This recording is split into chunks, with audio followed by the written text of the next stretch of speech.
तो जो peoples party कर रही है उसको भी हम समझते हैं, उन्होंने अपनी पॉलिटिकल पार्टी है, उन्होंने प्रोग्राम किया है। सब्सक्राइब करें और बेल दबाएं ताकि कोई खबर रह न जाए।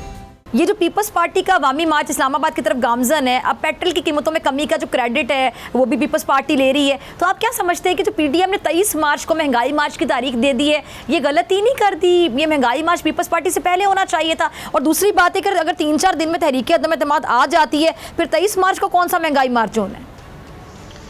नहीं, यही है ना कि हम जब तहरीक अदम एतमाद जमा कराएंगे तो डेफिनेटली इंशाल्लाह ताला उस उम्मीद के साथ कराएंगे, इस अरेंजमेंट के साथ कराएंगे, वो कामयाब होगी।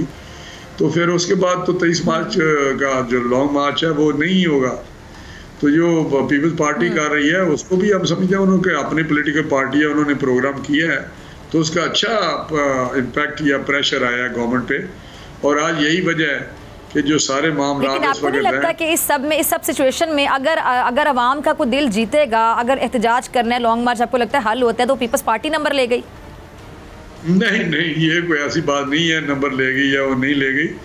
ये एक जॉइंट अपोजिशन स्ट्रगल कर रही है, हमारी जद्दोजहद मिलकर हम कर रहे हैं 3.5 साल से, असेंबली के अंदर भी और बाहर भी।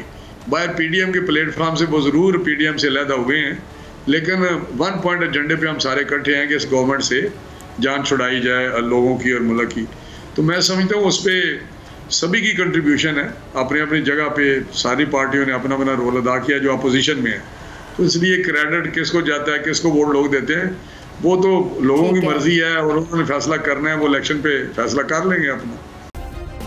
सब्सक्राइब करें और बेल दबाएं ताकि कोई खबर रह न जाए।